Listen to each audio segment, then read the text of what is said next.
Hope you guys are having a great weekend. Let me say hi to some folks in the chat. I'm going to be going solo for a little while till Ryan finishes up with a meeting. Mike, good to see you.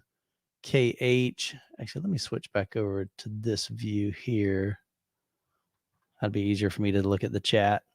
So Mike's in the house. KH. Raphael, good to see you. Jordan. A Monster 36, good to see you. Jed, what's happening, man? Michael Rollins. Keeping up with the Joneses. There you go. I love that. No, I didn't fry a speaker or a microphone. It was just some reason StreamYard just decided to switch mic inputs. So we got it fixed. David, what's happening, man? Chip, Saul, Lars, good to see you guys, man. Hope y'all having a great weekend. Here's what I want to do before we kind of get started. Let me know where you're watching from. I always love kind of seeing where you guys are at. If you've got any questions during the live stream, drop those off in the comments, and we'll try to get to those throughout the stream. Let's see. I'm just going to glance through here real quick. Here we go.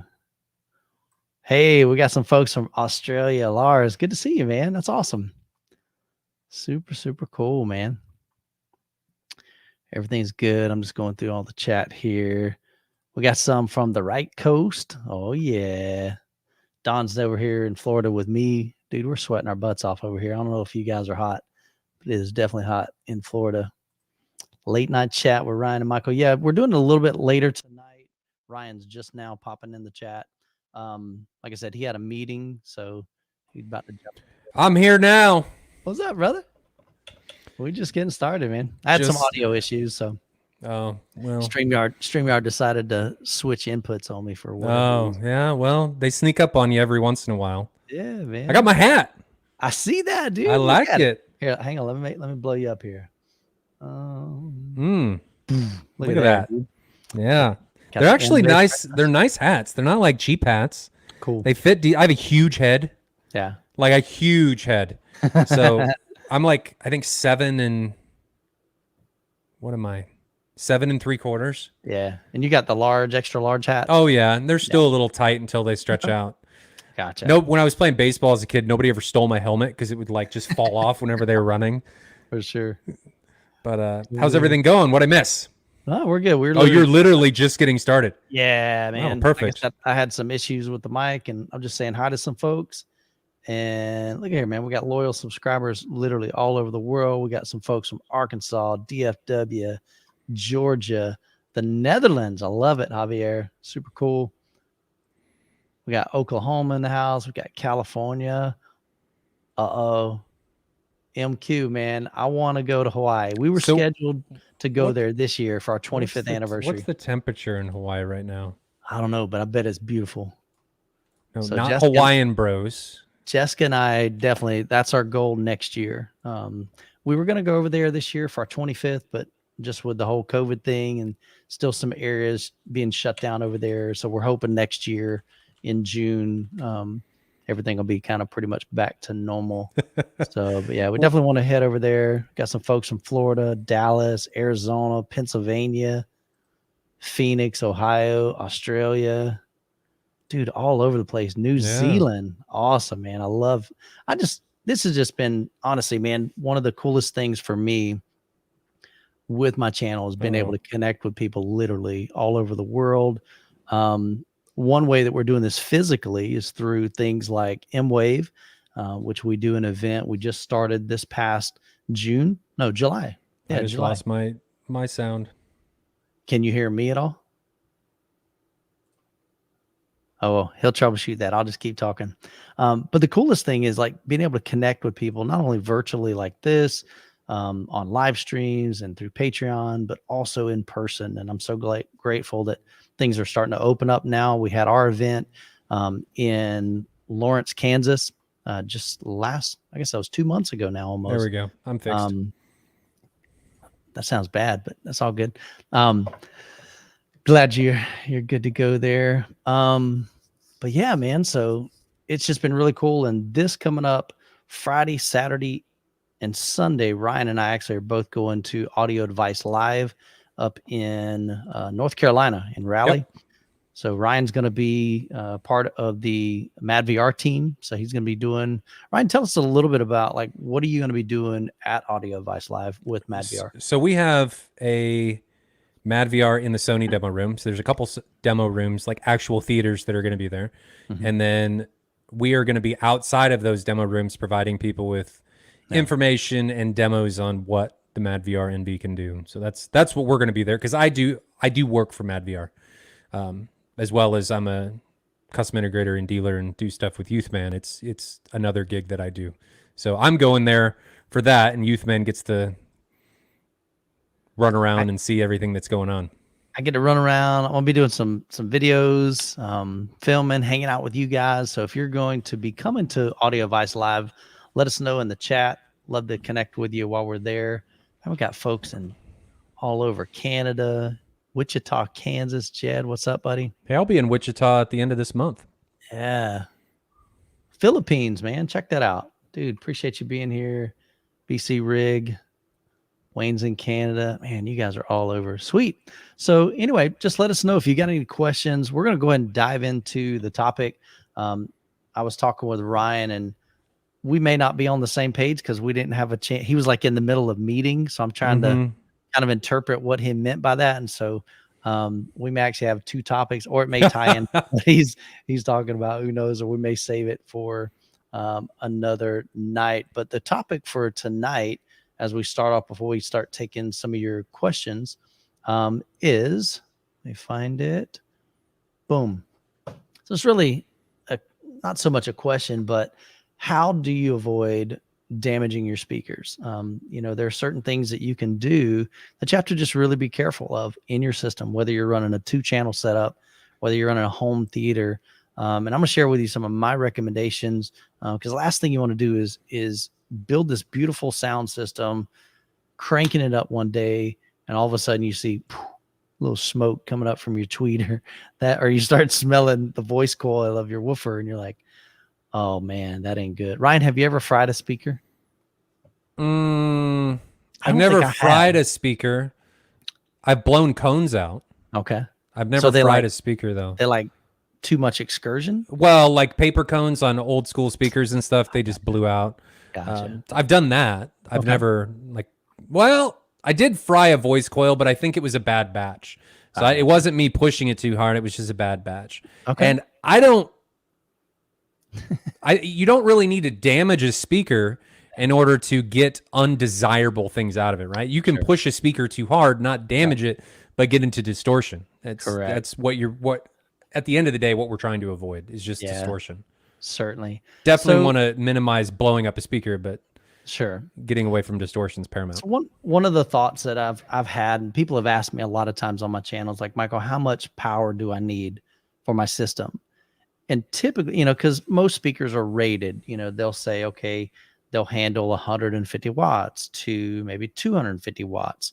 And so they're concerned if I buy this amplifier, and this amplifier says it's 200 by, let's say 200 by 7, and they've got 7 speakers in their system, and their speakers are rated at 150 watts. Am I going to blow a speaker?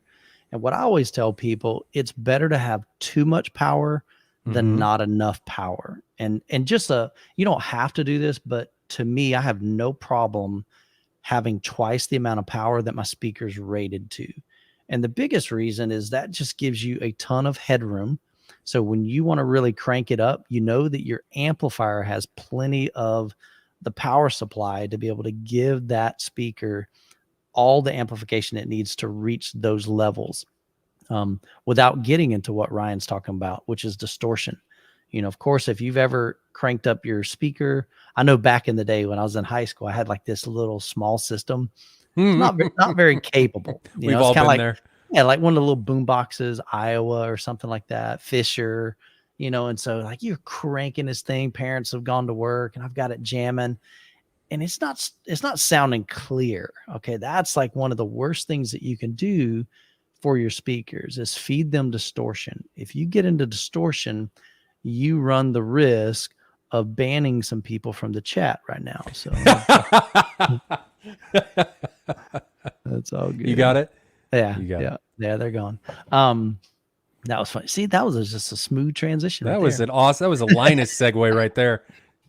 But the last thing you want to do is get into distortion, because when you get into distortion, or if your amp, now I don't know exactly the scientific description of this, but it's called clipping. If your amp gets into clipping, you can absolutely mess up some speakers, and that's the last thing that you want to do. So having more headroom, having more amplification than you need is a good thing, because ultimately, who's in control of the volume? You are. And I think it's pretty safe to say, I mean, you'll know when your speakers are kind of reaching their limits. I know with the JTRs, people say, look, you can crank them. And like Jeff, I remember in one of our previous podcasts, you said Jeff even encourages people like, I want to see, like, can we break these things? You know, I mean, like, crank them up, man.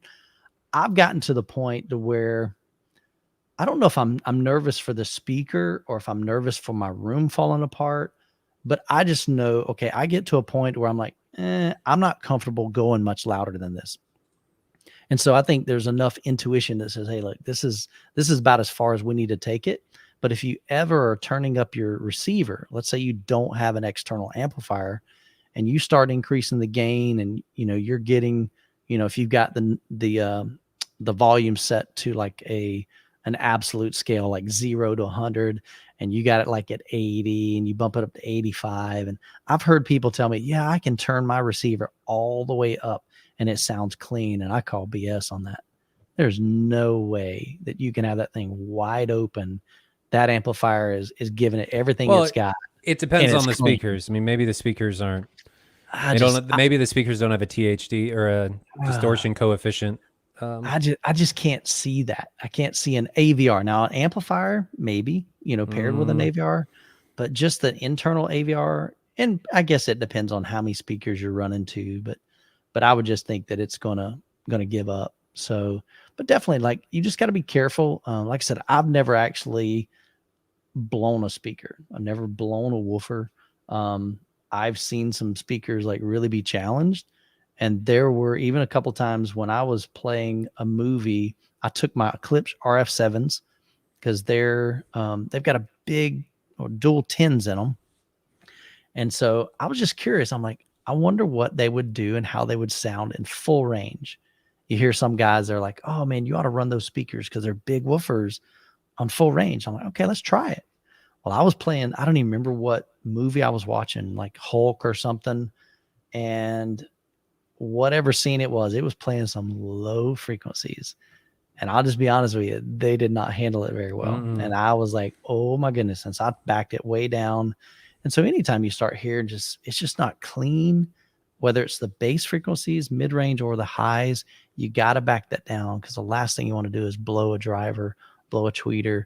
But having more power, having clean power with an external amplifier will help you. And of course, the more speakers you have, the more you're going to be taxing like an AVR. If you're running 11 speakers, you're asking a lot from that receiver. And then the other issue is but the other thing you got to consider is how sensitive are your speakers. If your speakers have if you look at the rating and they're like 90, 92, 93 or higher, that means they're going to be easier to drive than a speaker that is in the 80s, 82, 83. If you got a speaker that's 83 decibels and you're trying to run 7, 9, 11 speakers off just an AVR, and you're wanting to crank it up really loud, it's going to struggle. It's going to be harder. And so there you're going to get closer to the point of, I may run out of gas on this thing, and that may cause distortion, and that distortion can ruin my speakers. So, Ryan, what are your thoughts? On the opposite end of that, I think people have depending on the speaker, they have a over-exaggerated expectation of how much power their speakers are actually utilizing. Correct. Right. So most of the time, speakers, especially if we're doing JTR, Klipsch can be exaggerated for their sensitivity. But people aren't actually using that much power, especially if they're not getting close to reference. So I think if I remember this formula correct, your sensitivity typically on a speaker, like Martin Logan's, I know, is at 1 meter, Mm-hmm. X decibels, say 93 decibels at 2.83 volts. Mm-hmm. That's at 1 meter in however they measured it and whatever room it was. They got 93 decibels with that voltage coming from the 1 watt, the 2.83 volts. Yeah. So then you drop 6 dB for every doubling of distance. Mm-hmm. So if your seating position is X distance away, you would subtract 6 dB away from that starting point. And then that is actually going to be your starting point for your main listening position. Okay. Then every meter you move closer to that position, you double the amount of power needed, right? So you're doubling if you go from 1 watt to 2 watts. Mm-hmm. That gets you to 2 meters, and then 2 watts to 4 watts, and then 4 watts to 8 watts, and then 8 watts to 16 watts, and it just keeps going, right? So that is going to get you pretty close to where you're going to need to be for power requirements. Now, the other thing that you need to consider is that does not account for EQ or your room. And things can be vastly different if you have nulls or you're corner loaded or EQ is needing to boost things, whatever. That is directly going to impact how much power you're utilizing at your main listening position. But for really sensitive speakers like JTRs or like the RTJ 410s, they're 100 dB sensitive at 1 meter, right? So you're using like 8 watts for reference volume if you're not using EQ at a main listening position of like, I don't know, I'm just guessing here, of like 12 to 15 feet. Yeah. That's ridiculous. 8 watts. Yeah. So you don't need that much power. And again, guys, that was me just pulling it out of my butt. I didn't do that calculation, so take that for what it is. But my point is that a lot of people think, oh, I need huge amounts of power. Now, there are some times when you do need huge amounts of power. Like my Martin Logans, my 15As eat amps for breakfast when they are going towards reference volume. I can very easily push them into protection because the Martin Logans, how they're designed and because they're electrostatics, as they near certain high frequencies, they can push down to just over 0 ohms, right? And that's just the design of the speaker. But I'm virtually shorting out my amplifier. So because of that, I need very robust amplifiers that don't have a problem with that. And typically that comes with very, very strong amplifiers. And I've had my fair running even with, PS Audio that say they're awesome and a bunch of other brands, and they just couldn't do it. Yeah. So it's really important that you, 1, understand your speaker, and 2, understand how much power you need to your main listening position. And then 3, make sure that you are not overdriving your speaker to get to the needed volume at the main listening position. If you are listening to something and your ears hurt, you are listening to distortion. Yeah. And it's really important at that point that you need to turn it down, move things closer, or get different types of speakers because you're actively distorting the audio. Because think about this. If you go to a concert and it's a well-done concert, it can be 120 dB and your ears don't hurt. You may be fatigued the next day, but when you're there in the room, you're like, this is really loud, but your ears aren't hurting. So just think about that. And then if you're in a room and your ears hurt, you're listening to distortion.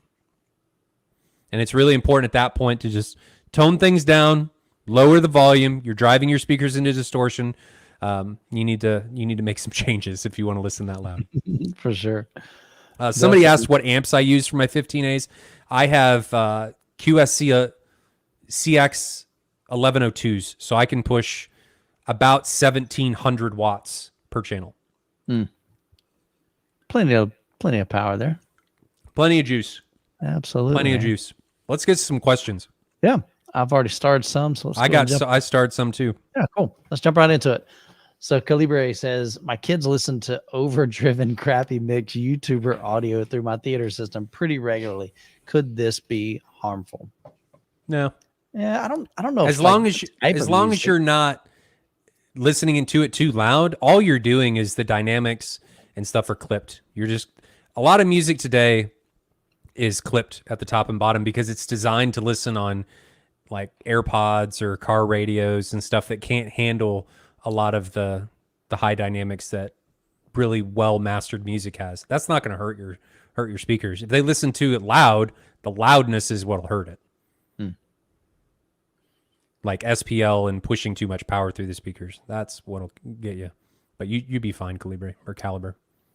Now, Valencia says Parasound JC5, which is a beast of an amplifier, versus Anthem STR amplifier. Which one would you buy for a pair of Paradigm Personas? And the Personas are really nice high-end Paradigm speakers. So I've owned a few oh my golly. There's a lot of Paras. Yeah. I've owned a few Parasound amplifiers, and I reviewed some. They're built like a tank. I know that. I've never had an opportunity to own or even review any Anthem amplifiers. So I don't know personally like their build quality and things and the power output. But the JC5, man, is that a monoblock, if I'm thinking correctly? JC5 is a monoblock. JC5 is like 400 watts. I'm pulling it up now. Here's how I look at it. Parasound does one thing. Yep. Amplifiers. Mainly. Yeah. I mean, they have some like one other thing that they've kind of dabbled in, but their amplifiers, that's like all they do. Yeah. And that's all they've done historically. If I were to get different amplifiers, and I've thought about it, it would be Parasound. No question. Look at this thing, man. No question. Part of it, you got John Curl, huge in the industry, knows what he's doing. He designs these. We're talking 400 watts by 2. Oh, so this is for some reason I thought this was a monoblock. So it can be. You can bridge them. Okay. But it is a stereo amplifier. Yeah. So we got 400 watts by 2 into 8 ohms. So your speakers, sometimes they're rated at 8 ohms nominal. Sometimes they're rated at 4 ohms nominal. Now, one thing that confused me for a long time is I was like, well, why do they always, have both of these, 8 ohms and 4 ohms?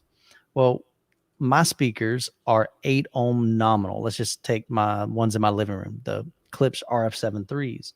So they're 8 ohm nominal, but kind of like what Ryan was saying, during different frequencies and different volumes, you can actually change the impedance. That 8 ohms may drop down to 4 ohms. In my case, I think the RF73s can drop down to like, let's say around 2.5 ohms, I believe, or 3 ohms.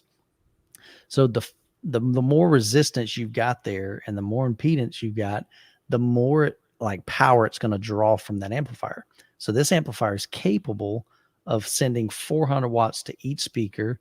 And if it drops down to 4 ohms, or if you're running 4 ohms, you're going to get 600 watts.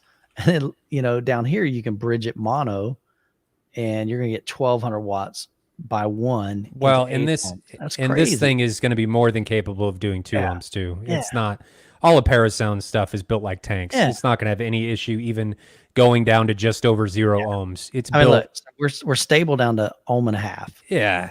That's crazy right there. You've got 90 amperes peak current. They're just a beast, man. I mean, when you look on the inside of these, see if we can find, there we go. I mean, look at that. Big, massive toroidal transformer, big, massive capacitors. I mean, this thing stores a ton of power. So I would have no problem recommending Parasound as well. Again, I just don't know Anthem. I'd pick the Parasound every day of the week. I don't think you can go wrong with it. No. And if you want one, send me a message. Oh, I get you a good deal. They're expensive, but they also, I think Anthem's along that same line. Yeah, but if you buy a Parasound, this is how I look at it. Yeah. There are certain things in this industry that if you buy, you will never buy again. Yeah. Yeah. And that is a Parasound amplifier. If you buy one and it has enough power, you will never buy another one. Yeah. Yeah. I think I bought, all right. So here's a true story.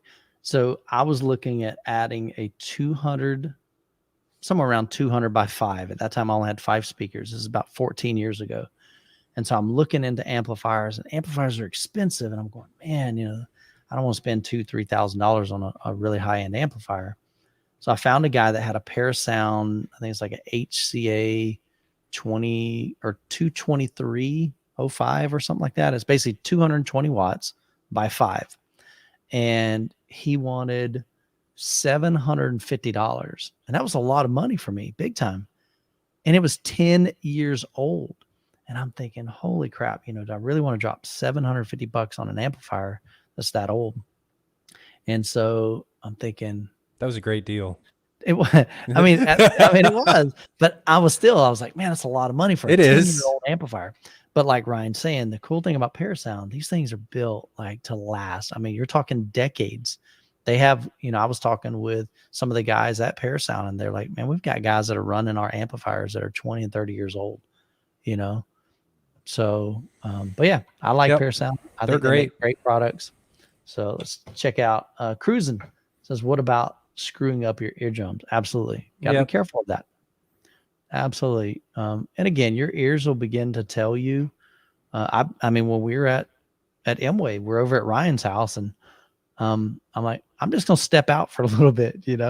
It gets pretty intense in there. Or I put in my earplugs. I've got some earplugs. I think I got them right here. Oh, they're in my bag. I keep them with me when I travel. But basically they're earplugs that reduce, I think it's 20 dB. But it still allows you to hear like the high frequencies. It doesn't like totally muffle the sound. It just kind of attenuates some of those, the pressure and everything. So, but I use those. What else we got here? Go ahead and grab that one. Lacquer 007 says, I feel like it's easier to blow subs than mids and highs as your ears start bleed with mids and highs, whereas we can't get enough bass at times. I think it's definitely easier because there's a lot more power typically going to subs to move bigger drivers, and a lot of subs are under powered and the drivers are undersized and undersourced. So you're talking about actual subwoofers, not the woofers in a speaker. Because I would think that's how I took that question. Yeah. So I would think if you're talking about just a tower speaker or a bookshelf speaker, I think you run the risk of blowing that tweeter. But I took it as subs more, for sure. Yeah, probably more than the mid range. But yeah, as far as subs, it's not easy. all subs are created equal. No, like I've heard bottom. Yeah, I've heard a lot of subs bottom out. Yeah, that's easily never good. Oh, here's an interesting thing. I won't even name the brand, but one of the brands I bought a really old speaker, got a really good deal on it. Very odd speakers, a triangle speaker, had an active 12-inch and 2 passive 12-inch, and kind of expensive, I mean, it wasn't super, super cheap, and it has a built-in demo. And I'm like, okay, cool. And it's just like a kind of like a bass roll off, kind of like the THX sound, ooh, something kind of like that, but it's got some different frequencies. Dude, when it hits that, it bottoms out in their demo. I was like, that's weird, man. So at least try and cheat the demo, so your own demo sounds good. Like, and it did it. I had the 10-inch version, and I had 2 10-inch, and then I had a single 12-inch. And they all did the same thing. I was like, oh, that's not good. KH asks, how do you know if a sub bottoms out? You'll hear it. Yeah, it sounds like it's slapping, so it's like a big pop, not a pop like something blew up, but like a smack or something. You'll know it. It won't sound right. Yeah, that's called bottoming out. Like when I don't know what's hitting, but basically it's hitting something physically. Like there's a physical touch. And when it does that, there was one time I was in a friend's house, and he has at the time he had 2 18s. They were infinite baffle subwoofers. And so infinite baffle is where the front of the speaker is firing into his theater room, and the back of the subwoofer is firing into his basement. Is that the Harry Potter one? No, this was a friend of mine in Alabama. Oh. So, but that guy has an infant baffle too. He's got the front end's firing into his theater room, the back end's firing into the adjacent room. And so we were watching Hulk, where they have those cannons on top of the not tanks, but like the sound cannons. The military vehicles. And man, when they were like, ooh, woo, woo, woo, woo, we heard smack, smack, smack, and we're like, what was that? That wasn't good. I thought it was cabinet was breaking. I mean, it sounded like wood was breaking, and he got freaked out. He turned it down. He's like, what was that? So we backed it up, and we turned the volume down, and we slowly increased the volume until we heard it. And what he realized was that his woofers were having too much excursion, and they were bottoming out. And so what does he do? He bought 2 more, and he's never had that instance again. Yep. So, because he was able to get that amount of volume that he wanted in the room to pressurize the room without it having to work as hard. Again, talking about headroom, that's always a good thing. Sebastiano Caleb says Klipsch RP, which is reference Premier Line 9.1 setup with Marantz SR6012, going to a dedicated 7-channel amp power soon. Awesome, man. Now, the Klipsch, the reference Premiers, they're still pretty efficient. So I have never really noticed a massive difference when I've added an amplifier with Klipsch speakers because of their efficiency.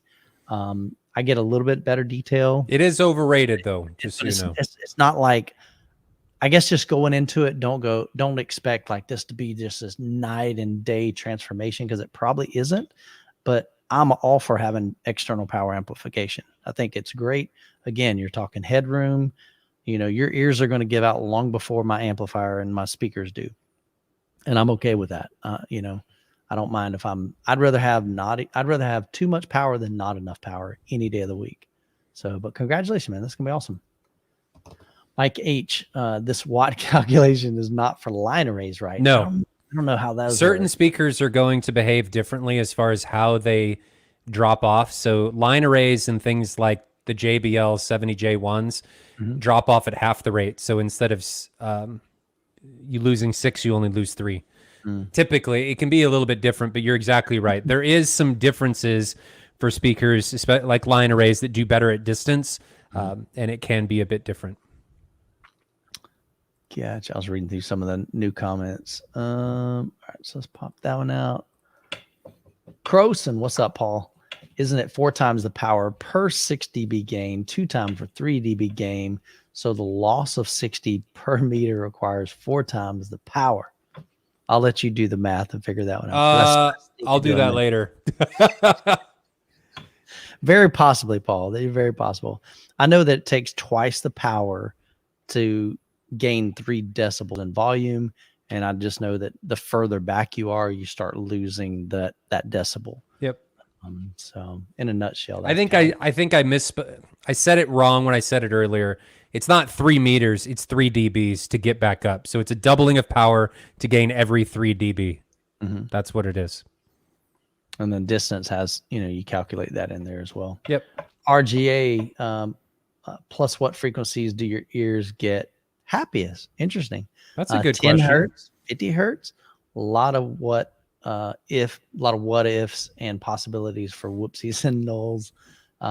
Yeah, I mean, I think everybody, Barrett from Specatech just made a video. He sold his RS2s, and he got some, I think they were Paradigm subwoofers. He got 4 15s, and it was definitely, he said, these are not JTR speakers. They don't have those infrasonics. But he said, I'm not sure I'm interested in chasing infrasonics anymore. And what they provide, he's enjoying those right now. And so I think you got to kind of figure out what frequencies, you're after. I like the infrasonics. I love being able to experience sub 20 hertz because it hurts so good. And you can always put a pass filter on and cut those low frequencies out if you don't want them. That's definitely possible. True. Novelicious. I like that. That's a cool name. Rail subs versus Rhythmic. Which one is better and why? I like Rails better. So I haven't heard Rhythmic. I've only heard a few Rails. Rails I haven't heard Rhythmic. Yeah. I think Rhythmic is definitely going to probably give you more output, and they're probably going to give you lower extension. Yep. I don't know which one sounds better. Rail subs are going to be prettier. They're going to be, they definitely look cool, but I haven't, like I said, I've only heard a couple of them. One of them, they were like 8s, so they weren't like amazingly impressive to me. And then one I heard they're 2 12s. So I think that's got like 2 12s in the front. 2 active 12s and a passive. Yeah. Yeah. And then the passive 12 in the back. They were okay. I wanted more, and there were 2 of them. So they just weren't for me. A lot of guys that have kind of some higher end systems, B&W, Paradigm, a lot of times Rails are paired with those. I think they're beautiful subs. I think they're great for music. I'm not sure. I haven't heard their subs that are kind of designed for home theater, but a lot of their speakers are, they don't dig super deep. Like they struggle to get down to 20. And to me, that's not something that I'm looking for in a home theater subwoofer. But like I said, they do make some subwoofers for home theater. I just don't know their specs, but I'm thinking probably like I said, output and extension, the Rhythmic's probably gonna, and again, they've got different models, so you have to kind of look at their specs. But cool, good question. RGA, a shot for tuning to my liking, and said, well, only if I'll get what I want. If I think 4-dimensionally looks like heck, sounds like heaven to me at least. That's good, man. As long as it Tune sounds to you. good. Yeah. So Don't go chasing something that you don't think sounds good. If you don't think a flat curve sounds good, then tune to you. Yeah. That is true, man. Brad says budget home theater seating. I won't regret buying. Budget is conditional on the person. Valencia has an option for everybody, though. I haven't seen too many, like most people that have home theater seating, they're either using Valencia, Seatcraft. I mean, There's there's one that not starts with a P, I thought. Palliser. Yeah. I've heard of that. Yeah. I don't know if that's a brand or a model, but I've No, heard it's of a brand. I've heard of Palliser. I don't think any of them are necessarily budget friendly.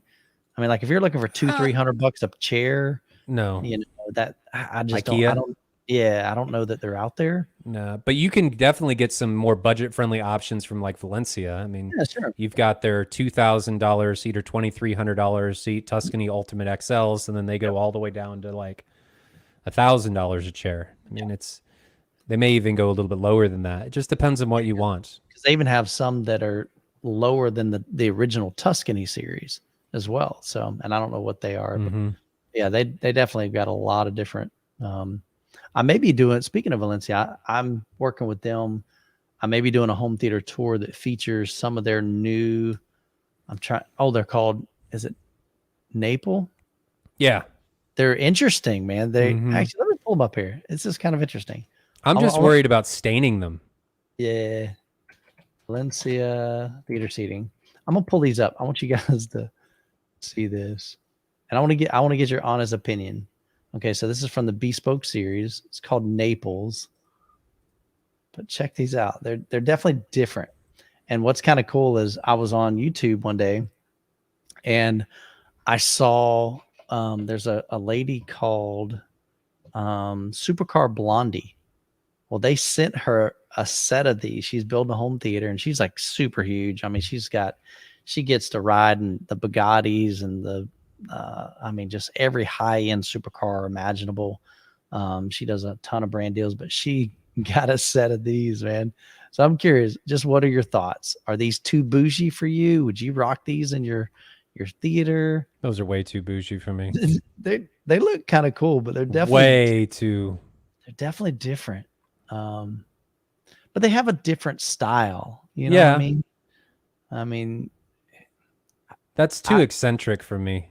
I could see that in $100,000, $200,000, $600,000 home theater, because it just has that vibe to it. It's like, okay, this is a different type of theater room.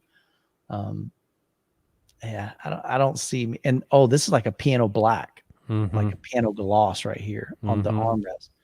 So it's pretty interesting. And like, I'm thinking that's not a very deep cup holder. That's what I was thinking. So I don't know. Let me know in the comments. I'm just curious what you guys think about those. So, but I may be doing a home theater tour with in a system that has those. I mean, so they're cool. I just wouldn't put them in my own home theater. They're too over the top. I think it's good. They just have they got a ton I like that they have a ton of different options. Yeah.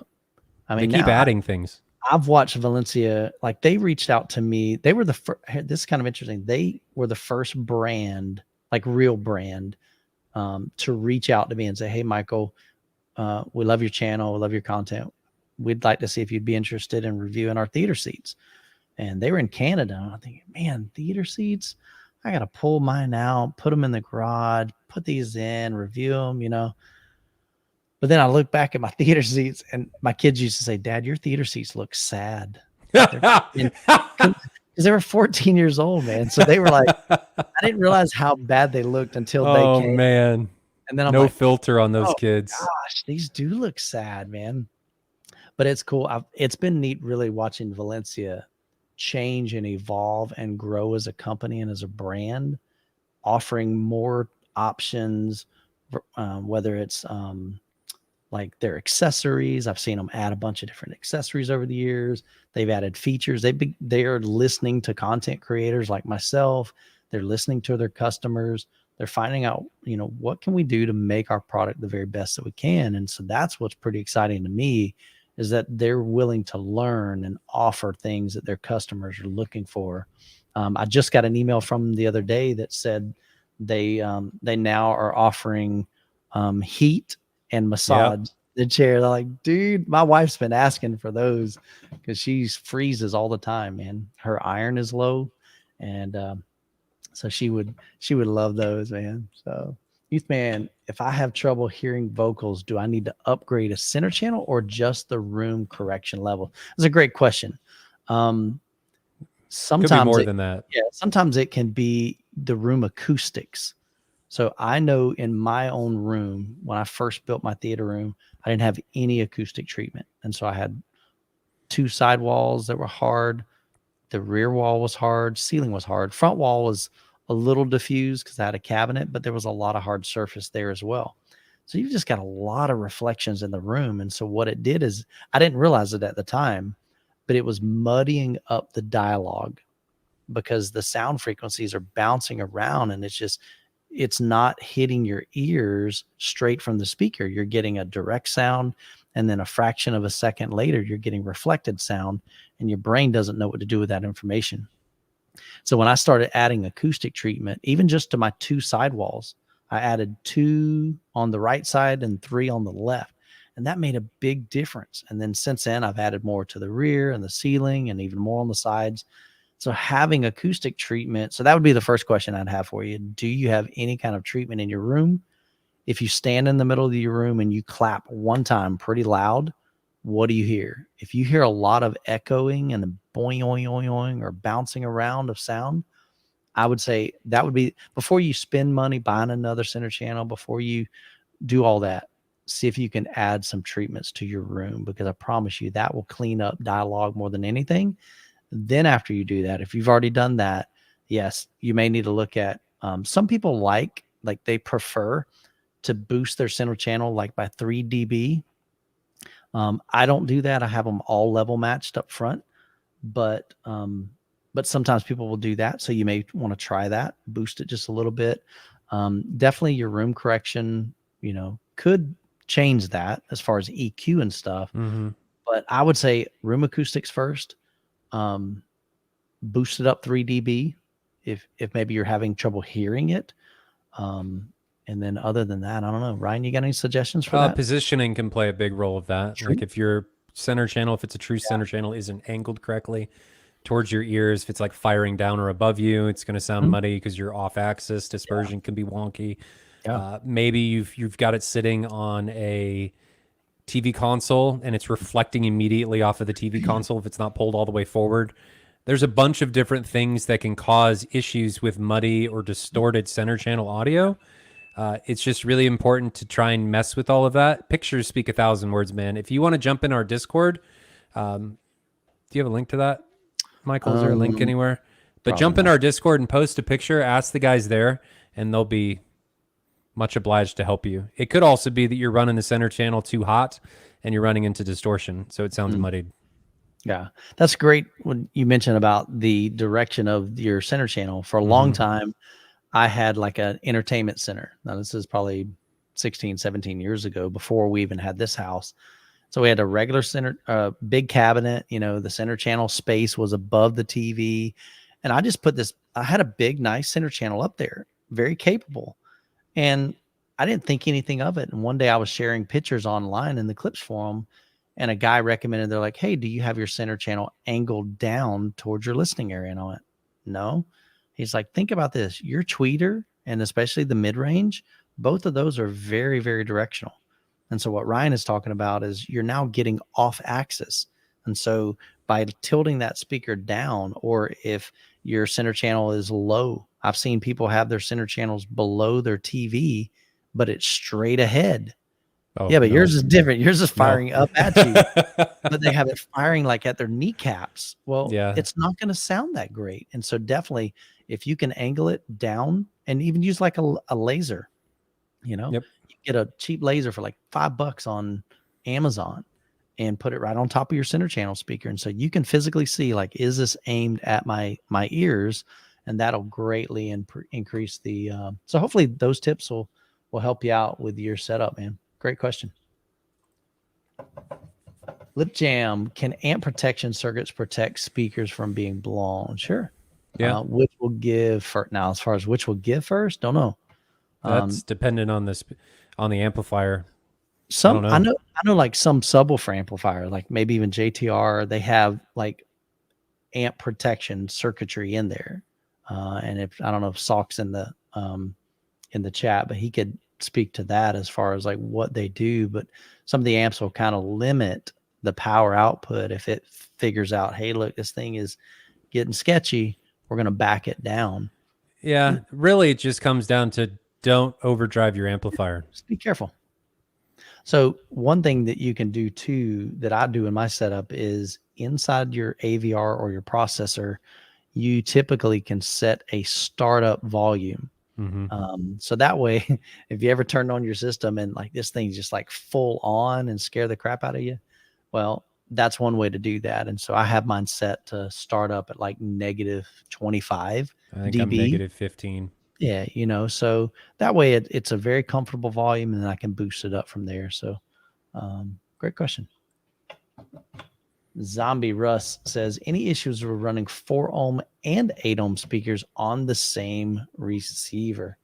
Chana mentioned that he did that. I don't think he had any issues running it. I don't think so. Most AVRs are capable of running 4 ohm, and they're capable of running 8 ohm. Most AVRs are going to have multiple amplifiers in them. I think it shouldn't be be a problem. Again, just be careful.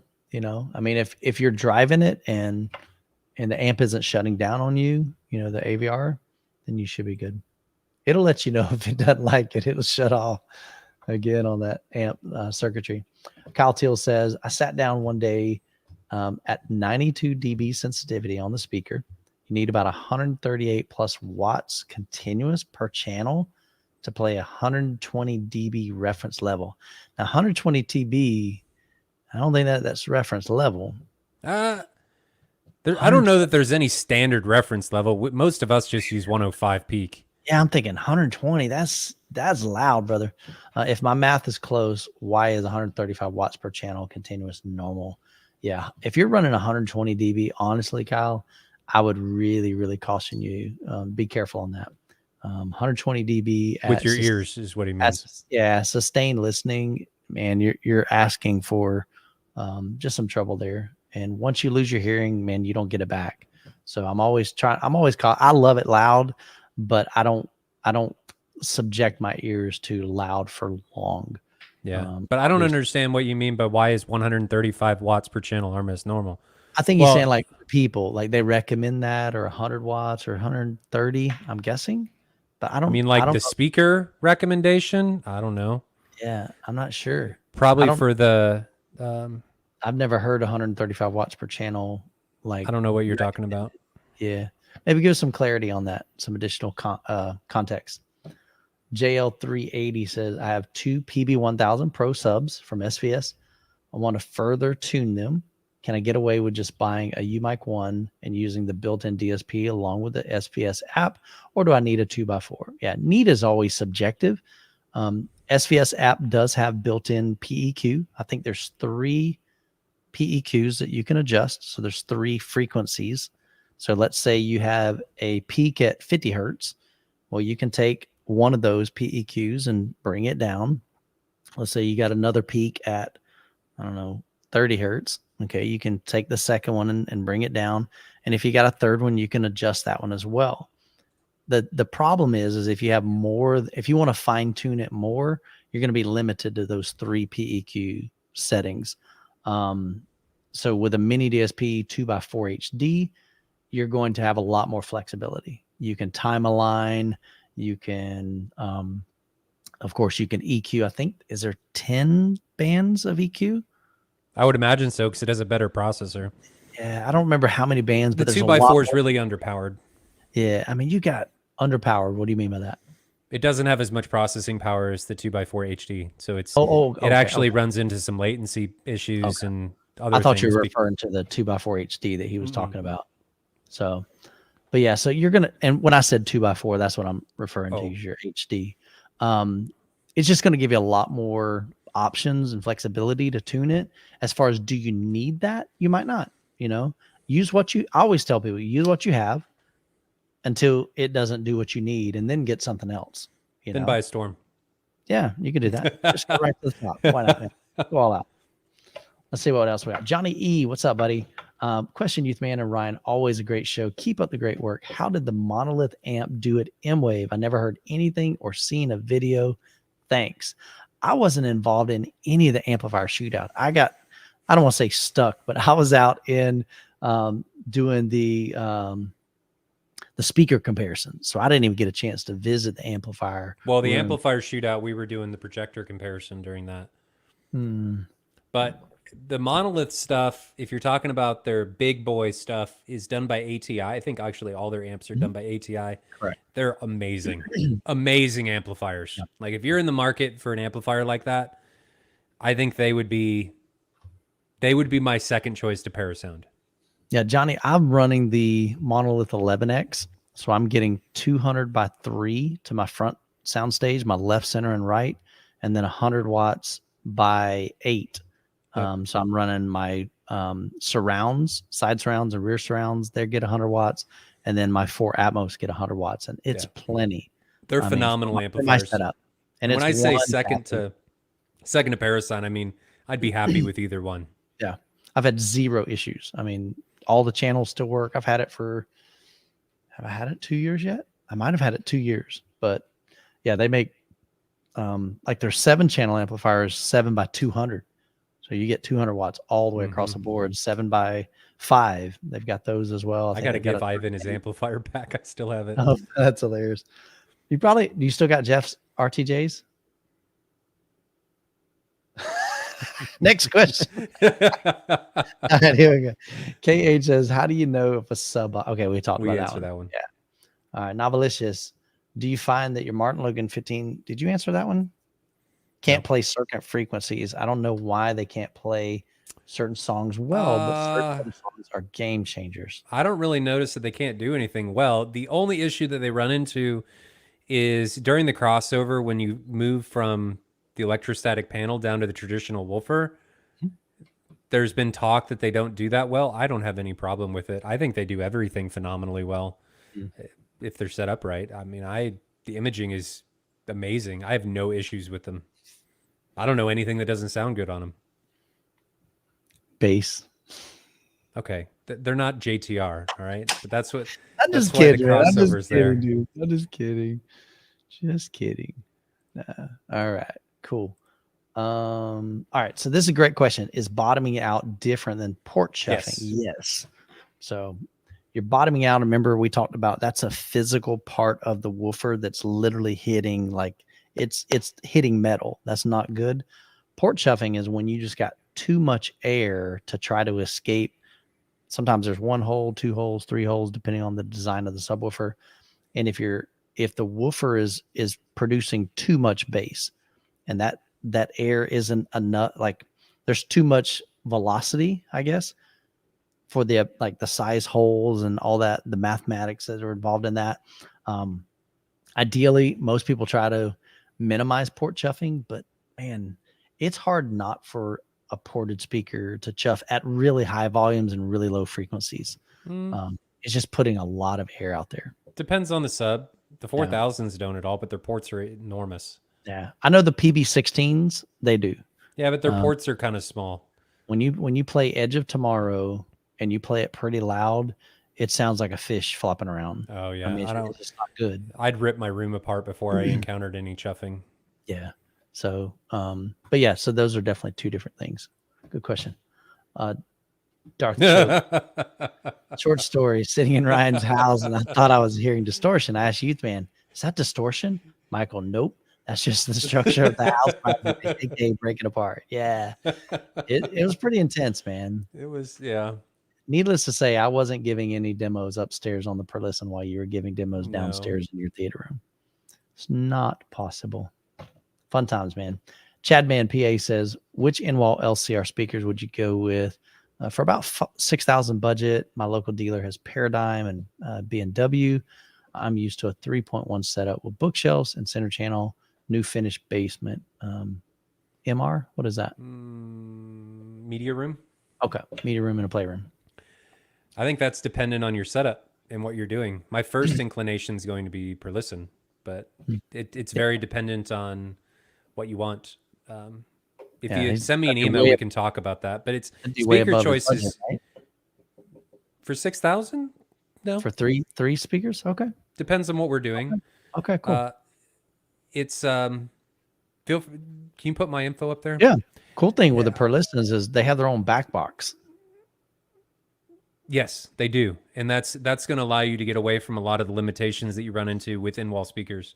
Is they're calibrated and set up for their own cabinet instead of utilizing the joy space or the stud space in the wall as the cabinet. So you're going to get a lot better sound out of something like a per listen with its own backer box than something else. And I think per listens with their objective design is just going to be better than most other in-wall speakers out there.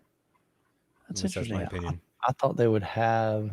They're not out there yet. They're not on the website. They're brand new.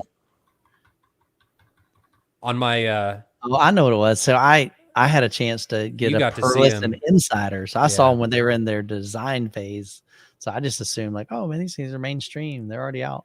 Yeah, they're not even on my dealer portal yet. I had to get sent custom stuff because they just came out. Gotcha. Super cool, man. If you're interested in those or any other speakers, shoot me a message and we can chat about it. All right. So my room is 16 feet by 30. Okay. So that's like, I always try to imagine my room. So definitely quite a bit bigger than mine. I've got a PB16 It's like Ultra. my room. It's about the size of my room. I need another smaller subwoofer as a second sub. How many seats? You need another big subwoofer. How many seats do you have? If you got more than one seat, one subwoofer is going to leave holes in the frequency response for other seats. Well, even then, I think you need more for output. I know in my room, it's a big room. A PB16 in my room would be okay because I've had dual, and it was pretty awesome. It's a great subwoofer, no doubt. I just you'd want maybe not for output.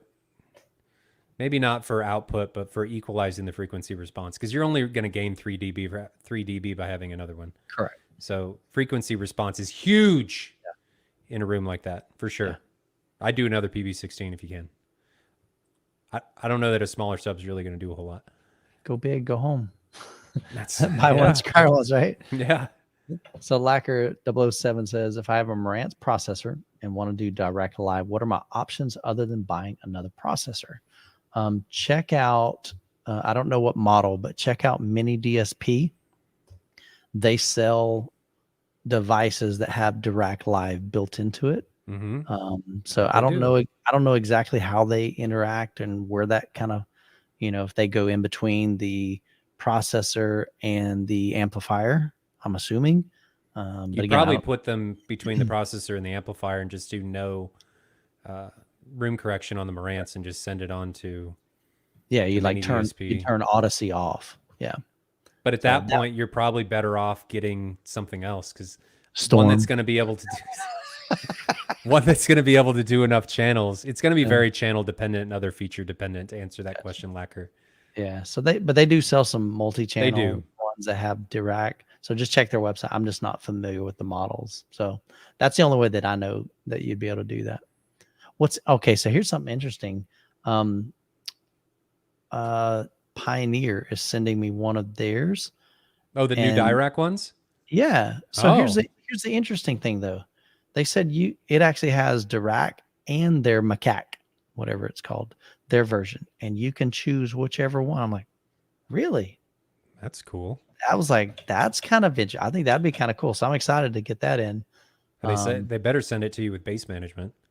Yeah, I can probably get that. Yeah. Yeah, usually they'll give me, like, when they send me something like that, they'll give me like a trial, 30 days or 60 days or whatever. Lets me play with it. But Lacquer, I would suggest we need more information. Feel free Yeah. to shoot me a message if you want. We can talk about that. Cal Teal says multiple separate amps, like one per channel or one big receiver, which sounds better. So you're talking about monoblocks, one per channel there, multiple separate amps. Well, if you had like a 2-channel amp or anything, I think he's just talking about separates or together. It's dependent on your speakers, how sensitive they are, and how loud you like to listen. Yeah, and your main. There's a lot that goes into that. Yeah. So, I mean, I'm all for adding dedicated amplifiers. Now, whether or not you need them, whether or not it's going to be night and day difference, most of the time not, unless you've just got really, really power hungry speakers and you're driving them pretty loud. Then your amplifier, your AVR is just going to run out of gas the more speakers you have too. Now, if you're talking about a 5.1 system, most AVRs will handle that no problem. You start adding 7, 9, 11, usually with those, the bigger the more capable the amplifier, the more you're going to spend on it, the bigger the toroidal power, transformer is. So that helps, but yeah, so need is always, I think just about everything in this hobby is like, do I need another subwoofer? Do I need an amplifier? Do I need a Mad VR? The answer for a subwoofer is always yes. Well, like another one though. Oh yeah, absolutely. Do I need a third subwoofer? I've got 2 RS2. You're full of crap. There's no way. I would be scared for my house. Not happening. Ishmael says, what is your opinion about Class D versus Class AB in 2022? I'm all for it, man. Class Ds have come a long, long way. Ryan, you've got some Class Ds, I think, in yours. Class Ds and Class Hs right now. Yep. Yeah. So nothing wrong with that. Class D is going to run a lot more efficient. It's going to be cooler. So you're not going to be introducing heat into your room like you would with the AB amplifier. They're lighter. I mean, there's a lot of benefits, I think, from Class Ds. They had a really, really bad rap a long time ago. They were garbage. But now, most of them that are being produced today, they're solid. So I'd have no problem recommending that. K8, so having a 12-inch and an 8-inch sub wouldn't work well in a small room. It could. Yeah. I mean, I'm not a big fan of 8-inch subwoofers. 8 inches, that's going to be tough. I don't think that's going to really do anything. Yeah. It could maybe fill in some, like a null could fix that. Maybe a little bit, but its output is going to be so small that it's not going to be able to do much of anything until you get into high frequencies. Yeah. So. And then you've already passed your crossover point, so it doesn't matter. True. Now, but do you find that beryllium tweeters make a difference in harshness of highs? What is the best speaker with beryllium that you've heard? The only speaker I've heard with beryllium has been Perlisten. Now, let me think this through. Actually, I take that back. I'm wanting to say Focal has them. Not Focal. Who was it? Faber? Sonus Faber, yeah. A lot of the high-end stuff has them because they're beautiful. I don't know enough to speak on why it's better. My understanding, they're super thin, they're super light, and that's good for tweeters. I don't know enough about it to know why. I won't pretend to know why. Yeah, me neither. That'll be my nightly reading tonight of why. I want to show you the ones I reviewed, and they were gorgeous, man. Share. These are some of the coolest speakers, literally, I've ever. Actually, they are the coolest speakers I've ever reviewed. These are the Sonus Faber Olympica Nova. I did the 3s. I'm going to be in their room at Cedia. I think it was honestly, now I'm trying to remember, was it the 3 or the 4? I don't remember if I had 2 drivers or 3. I think it was the 3s. I mean, they were just gorgeous, but I want to see if they've got that beryllium tweeter. I think they do. They're just they're just so gorgeous. And these strings for the speaker grill, dude, that was so dope. I was like, you got to be kidding me. At first, I thought they forgot to send me the speaker grills. And then I look in the box and there's like this tangled mess. Now, granted, they sent me a demo pair that had been passed around from content creator to content creator and reviewer to reviewer. So they weren't like in the typical packaging, but they were just kind of wadded up and wrapped around. Like, what the heck is this? I went, oh, that's the speaker grill. I was like, and I got them in this Wingate finish. Oh, where's that right there? It was gorgeous. Almost like a mahogany right here. Maybe it's not. What are you looking for? If they were beryllium, I kind of thought they were, but maybe they weren't. They may not tell you. Yeah, I don't know. Some brands tell you. It doesn't look like it's beryllium. Actually, you know what? That's almost like a paper cone. Now that I remember. Anyway, so I know that the Perlistans use the berylliums. That's really the only one that I know. I was thinking that the Sonus Faber did, but maybe not. All right, got a few more questions here, and then we'll wrap it up.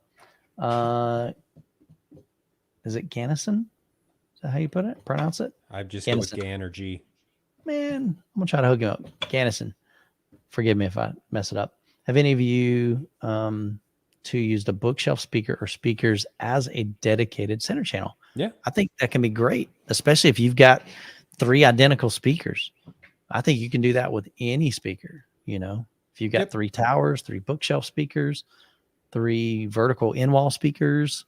Think of it this way, guys. All a center channel is really doing is changing the dispersion pattern to get it wider for multiple seats. That's all it's really doing. So if you have like speakers, it's even better. You just may be limited on dispersion. Yeah, you probably want to just try to find a bookshelf speaker that has a pretty good horizontal dispersion. Most of them do, though. Because if it's too narrow, then basically you're going to get the sweet spot, and the people on the sides, if you got 2 or 3 or 4 rows of seating, then they may suffer. So, but yeah, absolutely, you can use that. Magic Lakes, does 6 height speakers get equal information? No. I used to run 7.1.6, but felt that height activity defaulted to top middles only. This is with native Dolby Atmos on 4K disc. So the sad truth is not every 4K Dolby Atmos, Blu-ray Atmos is created equal. Each speaker is going to get its own information. Now, as far as how much each one, there's not really a percentage because it depends on the sound engineer that mixed that particular movie.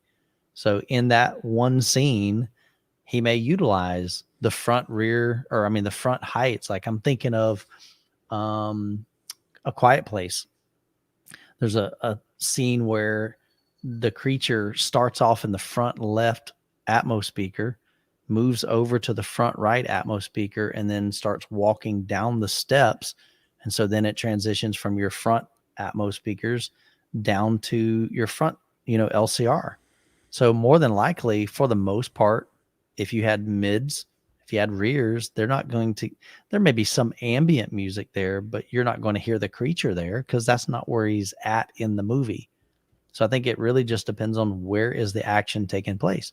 If you're talking about a movie like Gravity, where they're flipping through space and stuff everywhere is flying by, I mean, it's going to utilize each speaker more. So, but I'm not sure that any particular Atmos speaker gets more information than the other. What do you think? Depends on the mix. Some don't even use all 6. Right, but that's what I'm saying. Use all 6, and it's. I think like inherently though, like just by default, I don't think there's one set, like the front Atmos are always going to get more than the rear. I think it depends on how they mix it. Yeah. Matt Bruno, what's up, buddy? I'm in Michigan. Where can I find a group of guys who love home theater local? Our Discord and the AVS forums group. I think he's talking about like local guys. I think there may be a couple guys in our Discord from Michigan. I don't know. Is Michigan close to Kansas? No. Okay. So you're just saying like people that just happen to. There's guys in our Discord from all over the Midwest. That's true. So when you say our Discord, I keep thinking of the Florida Discord. I'm like, those dudes from Florida. The M-Wave Discord. Yeah. The M-Wave so Discord. If you go to, here you go. So let's do this. If you go to MidwestAVExperience.com, up at the very top in the navigation, there's a button that says Discord. click on that, sign up for Discord. But yeah, so there may be some guys there. AVS forum. There's probably some Facebook groups. The hardest part is just finding them, you know? Yep. Let's see. There we go. Comments. Here we go. I'm trying to keep on them. Nick 48D. Can you just use one AVR for home theater? Still sound good. I think he's talking about one AVR with its own built-in amplifiers instead of separates. Yeah, 100%. I did that for many, many, many years. You know, for a long time, I used an AVR. Again, I had efficient speakers, had Klipsch. Now, what I did find, I had an old Yamaha RXV 1800. It was probably about a $1,200 receiver at the time. It was claimed to be 140 watts a channel, all channels driven, but it wasn't. But what I found is when I had 5 speakers going, it sounded awesome, man. I loved it. It's fantastic. Found a Youthman deal on a pair of surround speakers. So I added 7.1. And as soon as I added 2 additional speakers, the dynamic of that whole experience changed drastically. And I didn't know what it was. What I later found out doing some research, I just searched for that model number bench test. And I came across an article from, I think it was like Sound and Vision. And basically they said, okay, yeah, we got 140 when we did 2 channels. When we did 5 channels, it dropped to this. And by the time they did 7, it dropped to 55 watts per channel. Yep. And so what I was finding out is that receiver literally was running out of gas, even with efficient speakers. So I think you can have an AVR. Now I've reviewed a Marantz SR8012, a Marantz SR8015. Those are beast receivers. I've reviewed a Denon AVR 6400H. That was a fantastic receiver. All 3 of those AVRs had huge power supplies. So they were able to handle 11 speakers in my setup. Yep. And again, they're clip speakers, so they're efficient. But yeah, you absolutely can use an AVR. Again, a lot of factors, volume, efficiency of your speakers, how many speakers you're running. Any other thoughts, Ryan? Nope. There's a lot of things that go into that. You covered it. Chris Barton, any potential issues running Martin Logan 4-ohm speakers with the Marantz MM8077, another Marantz amplifier, or should I look at different speaker brand upgrade? Nope, you're fine. You're fine. Well, okay. It depends on what those Martin Logan speakers are. If you got the Neoliths, that may potentially cause a problem, but it depends on what those speakers are. And as we just talked about in the last question, there's a lot of other stuff that goes into that. Chris, if you want to discuss that, shoot me a message and we can go over that for sure. So the 60XTI is absolutely no problem. For sure. No issue. Yeah, I reviewed those. That's a phenomenal system. No problem. But now your speakers behind you, what model are those? Those are my 15As. Would they struggle with that? Down there. Because you said some of your it depends on how loud you listen. If you listen really loud, then absolutely. If you don't, it'll drive them just fine. Gotcha. Cool. Who doesn't listen to it loud though? Gannison says, does running a mono price bookshelf speaker pair that's rated down to 70 hertz in full range at negative 15 to 20 dB damage them? I wouldn't think so. As long as you're it's not about negative 15 or negative 20 dB. You need to look at how much power is actually getting to the speaker, because negative 15 or negative 20 is just an arbitrary number. It doesn't really represent anything, because there's too many variables about, like, if it's voltage calibrated though. Well, if he's calibrated it, then yeah. But if he hasn't, I'm assuming most people haven't calibrated to reference. Well, what I'm saying, like, by calibrated, if they run room correction, it's going to try to calibrate it to reference level. Yeah, but I guess. I mean, so ideally his negative 20 and negative 15 would be the same volume as yours, as mine. And yeah, but you don't know how much power is being utilized, because his room and stuff in the environment's always different. But so it's, if you're running the calibration, wouldn't that account for that? Because it's taking his room into consideration. But I can't answer the question because I don't know. Yeah. So I think That's my point. if it's calibrated, again, use your ears. If the bass starts sound muddy, turn it down. Because You shouldn't, at that range, you're probably not using it near enough power to cause a problem. What'll happen is with bookshelves, your frequency response curve is just going to go like this and fall off. So it's just not able to create those lower frequencies. You're not going to hurt anything as long as you're not overdriving the speaker. That's it. Yeah. Yeah, just take it easy. Use common sense when you're listening. If it sounds bad, if it sounds muddy, you're probably damaging. Juan Hernandez, what's up, brother? Youth Man, hey, this is off topic, but I remember you mentioned in an old video when you got the XLR cables that you bundled them together to make one cable. How? I used what do they call that stuff, Ryan? It's like a mesh, not a sheet. Like heat shrink? Kinda, but it was. I know you're talking about like just like a cable. Yeah, I don't remember what it's called. We'll find it. But the best thing to do, Juan, is I prefer heat shrink. So just buy heat shrink off like Amazon or something, and then bundle them all together, and then use a heat gun or a hairdryer. Hairdryer will take longer, and then heat wrap them so they're all nice. I think the heat shrink looks better than that mesh stuff. Oh, of course. But it's cool. I used some in a video on when I did the outdoor system. Oh, here we go. I found it. Look at here, dude. Tell me I ain't good. You're not good. Hey. You told me that. There we go. So it's called, there you go, $15.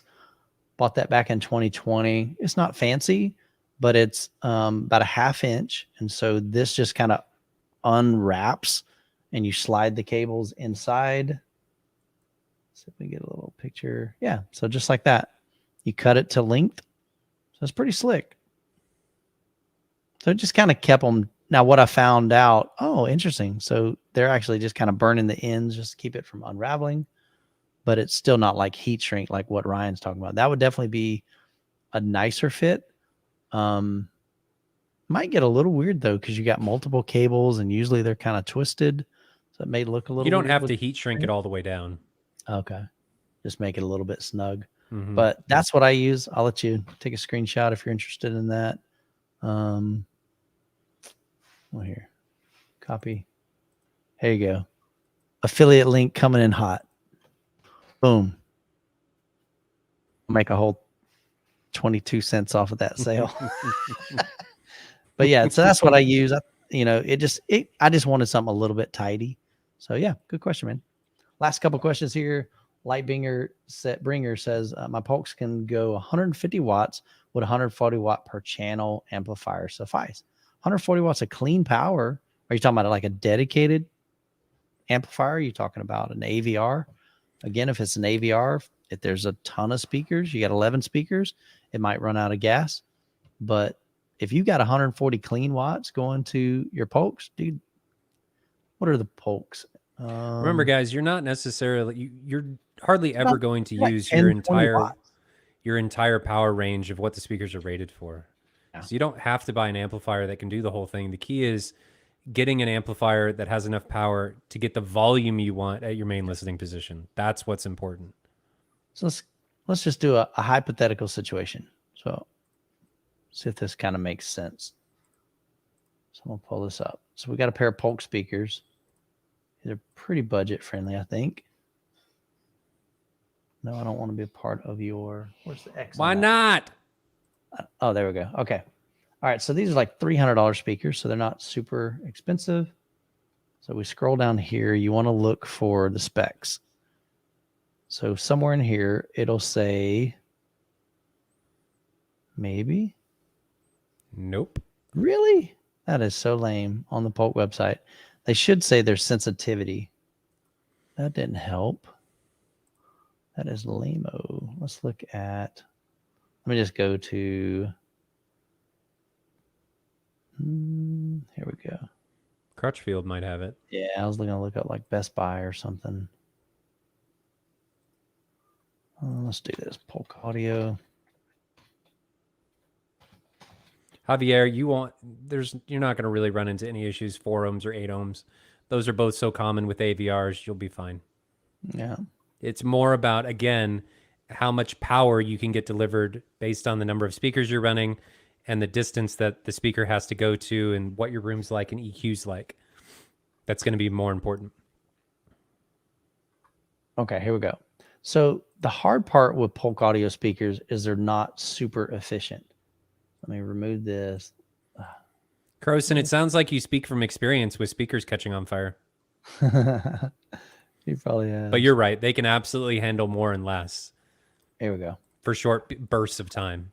All right, so here are the Polk audio. So these are $350. These are the XT70s. So if you scroll down, you'll see right here it says sensitivity. So it's 89 decibels with 1 watt.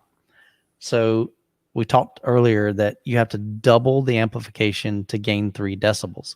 So if you go to 2 watts, now you add 3 to 89, which is 92. You go to 4 watts, you go from 92 to 95. And so you keep doing that to get the volume that you want. If you back up every 6 feet, you're going to lose, is it 3 dB? No, it's every doubling of distance is 6 dB. Okay. Okay, gotcha.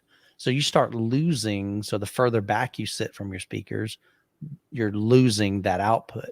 So part of that answer just depends on just doing some math on it to figure out how far do you sit, how loud do you want it to be? You know, if you're trying to reach reference, so you're looking at like 85 dB with peaks of 105, you know, just do the math and see how much power amplification do you need to reach those levels. So hopefully that helps. Smurfy, 2 R115 SW or 1 Monolith 13. I'll be honest, man. The Monolith, I've been very, very impressed with them. I like Monolith Klipsch every day. But the reality, Klipsch has never been known for awesome subwoofers. Their old school RSW15s were fantastic. They didn't dig super deep. They got down to around 20. They did a good job. I loved them. Tons of output, you know, but at this point, I don't even recommend them just because they're so old and their amplifiers are like, I've talked to guys that have owned them. I've owned them.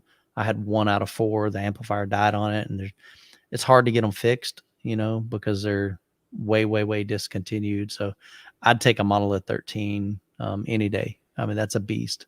Monolith subwoofers are awesome. So going back to last week, though, you know, do you get 1 or 2? My vote, get the Monolith 13. If that's not enough for you, or you need better seat to seat, man. The Monolith 16 right now, $1,700. Save up a little bit, get a second one, you know. Man. So huge sale. They're pretty bad, man. They really, really are. Nick says, for music and movies, port or sealed with 1 better. Ryan, take this one. I got some opinions. Depends on what you're trying to do. They're going to handle different things differently. Port's typically going to give you more output, but some ported subs are actually not really going to use the port until they get down to it. Well, they don't activate the port until a certain frequency. So like the JTRs, I don't see my port activate until about 10 hertz. And then it starts going through its thing. But for sealed, you're going to be able to get lower for sure. Yeah, depends on the room size. Like if I had a big room like Ryan's, man, I'd want ported all day long. You know, my room, it's not super huge, 13 by 19, 10-foot ceilings. But I've got 4 18s in a sealed cabinet. So to me, that also is a factor. If you're talking about sealed 12-inch, they don't do it for me. I reviewed the SVS SB 16s. So that was a dual 15s and sealed enclosures. They say 16, they're 15s. But that it wasn't enough for me. You know, I wanted more. And when I got the dual PB16, I'm like, okay, now we're talking. I like that. It wasn't until I moved up to 18-inch and had multiple of them, had 4 of them, that I felt like, okay, I really like the sound of these. You know, it's different. I'll be honest. When I first got them in there, I was like, this is a different, like the PB16s kind of reach out and they're violent. They'll like grab you and shake you and throw you down and smack you up against the wall. The RS2s are different. It's just a different experience with sealed. So I would try to encourage you, see if you can at least find somebody that's got sealed, find somebody that's got ported, go experience both just to kind of see if you like that. I like sealed, but they're different. They really are. I think if I had more depth behind my screen, I might have gone with the 4000 ULF. But man, they're just monsters. Holy They're crap. big. Yeah. Big old boys. So yeah, I don't think you're going to, if one was better, like inherently just better, everybody would try to own that. But you're going to find that some of it's preference. Some people want to dig a little bit deeper, so they'll go with sealed. Sometimes, like one benefit of sealed is you never have to worry about port chuffing ever, because there's no port to chuff. Now you could bottom it out if it's not a capable subwoofer, but you're not going to get port chuffing out of it. Last 3 questions.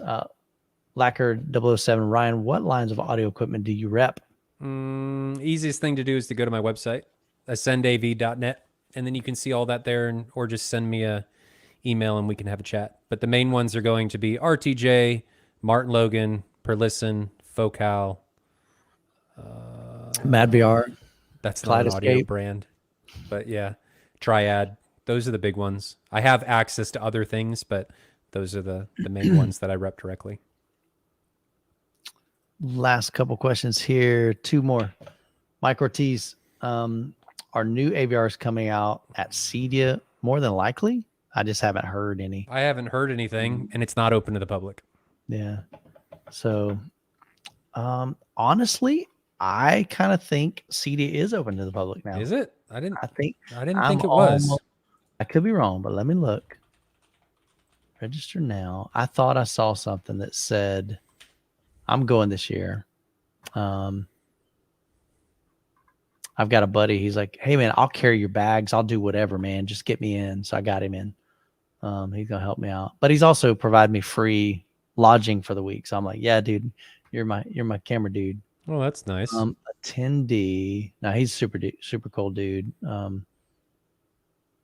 Yeah, it doesn't really give me. Yeah, their website doesn't let me go any further. But remember, if you have a ported sub, you can always plug the ports. True, and get best of both worlds. So honestly, Mike, I don't know. I thought I read something somewhere.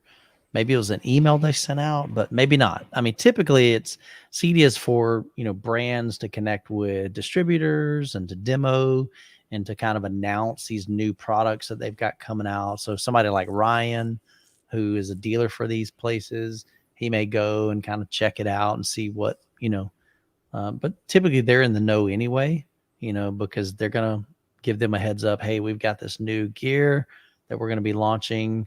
And that way he can kind of prepare and share with his customers. So, yep. But if you happen to go to CEDIA, hit me up. Maybe we can meet up and grab some lunch or something. Mark Bateman, last question here. I had to pee, so I'm not sure if I missed my answer. So ask it again. I'm building a false wall and the screen frame comes down right in front of my sub ports. Does that matter? Not so much. Now, when I had the PB16s, they were front ported. So there's 6 ports. It would cause my screen to wave. Like you physically, with the lights on, you can see the waves. With the lights off, you absolutely could not see any movement in the screen. And if you think of this, even if the screen is moving out and in at an inch, okay, imagine this, my projector's 16 feet plus away. If you move an image an inch closer to 16 feet, it's not going to be out of focus. It's still going to be just as sharp. So to me, there's no issue in doing that. My buddy told me, he said, well, one good benefit of that is you never have to worry about dusting your screen. Like it's always clean. That's a good way to look at it. So, but I don't think there's anything wrong with that. So, but yeah, man. Cool, man. Y'all had some awesome questions, man. I know there's plenty of other questions that we probably didn't get a chance to get to. But we try to hang out with you guys, answer as many questions as we can, and answer one main question at the beginning of the show. Still don't have any update on our I'm hoping next location. Week. We're trying to find possibly another venue for Midwest AV Experience. So that is an event that Ryan and I put together just this past July. Had an incredible time. got a chance to meet many of you, had some really awesome experiences together, putting amplifiers head to head, putting room correction head to head, speakers head to head, and just allowing you the opportunity to hear those differences for yourself. We got a chance to see what masking does for an image. I was blown away. I had no idea that masking increases the perceived contrast like it did. And I was visually able to look at two screens, 150-inch side by side, one with masking, one without masking from Seymour. And I'm going, holy cow, with masking on a cheaper projector looked better than the more expensive projector without masking. It was really trippy. So things like that, we just want to provide for you guys. But our dates that we're looking at, as long as the venue is cool with it, is July 22nd through the 24th. We do have the Lead Center, which is where we hosted it this past year. We've got that reserved. But like I said, we're looking at other options just to see if there's a better location. And mainly because the Lead Center just doesn't offer a lot of rooms for us to be able to have different brands to come. And it would totally help us in setup. We could get there the day before, set up each individual room, and then groups could just kind of rotate between the rooms. You could come in and listen to some speaker demos in comparison. Then you could move to another room. Maybe there's amplifier comparisons. So that would really help us out.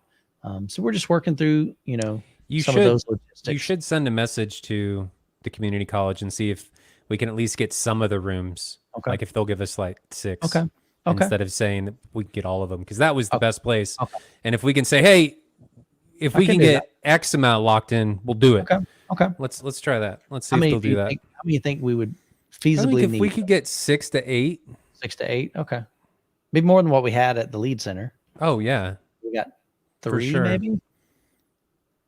Yeah. And then those aren't very good rooms. See, I never got a chance to see the other 2 rooms. I just saw the one. So, but man, we'd love for you guys to come out. Also, I'll give a plug for Audio Advice Live. If you're in the Raleigh, North Carolina area, we'd love to have you come out and hang out with us. I'll be up there. I'll be on one of the panels for talking about projections or projectors. Ryan's going to be at the Mad VR booth. Come say hi to him in person. Other content creators going to be there. Gene from Audioholics, Cody from Home Theater Hobbyist is going to be there. Tech Enthusiast, I saw him in his video today. He's going to be there. I think Mr. Beast is going to be. No, I'm just kidding. He's not going to be there. Trying to think who else. While you're thinking about that, I'm gonna answer a couple questions in the chat. Yeah. Just go through them. Yeah. Turn Up the Bass asks about surge protection. Best suggestion there is to put a UPS on it. It'll protect it, and if the power goes out, it'll give the projector enough time to cool off. Mosin asks if he needs an amplifier with a bunch of Klipsch stuff. Nope. You're probably perfectly fine running on an AVR. Johnny was asking if the JTR 4000 ULF is any good. It's terrible. It's one of the best subs in the industry. It's a beast, dude. It's amazing. I have 2 of them. If I unleash them, they rip my house apart. Yeah, There's stories around the 4000. It's brutal, man. So brutal is the correct word. Yeah, let me throw this one up there. Zombie, somehow I missed this. Appreciate the super chat, super sticker, $3.99. Appreciate the love and support there, brother. Sorry I missed you. That's all I got. Okay, cool, man. Well, guys, I hope y'all have an incredible week. I know we went a little long, but hopefully we got to as many questions as we could. Hope to see you at M-Wave. If you're going to be at Audio Advice Live this Friday, Saturday, Sunday, love to hang out. We got to fix that date. It still says 2022. Or what? M-Wave. The banner? Well, Yeah. let me fix it right now so I don't forget. Edit 2023. Thanks, Redneck. Appreciate the call out. Boom, look at that, man. Fix! No, it's not. Yeah, it is. It says 2022 for me. Yeah. And you added 2023. It says July 22nd through the 24th, 2020. Yeah, but you've got join us at M-Wave 2022. Oh, I didn't see that part. My bad. I was looking at the physical date. I got you. My bad. You boob. There you go. There we go. Now it's 2023 twice, but we get we'll get it. But Redneck, thanks for calling us out. I didn't even have M-Wave spelled right. It's M-Wave. Well, they get the point. Wave. They're not going there to tell us we're smart. True. We're going to have a good time. But all right, guys, we're going to end the broadcast. Hope you'll have a great week. We'll catch you in the next one.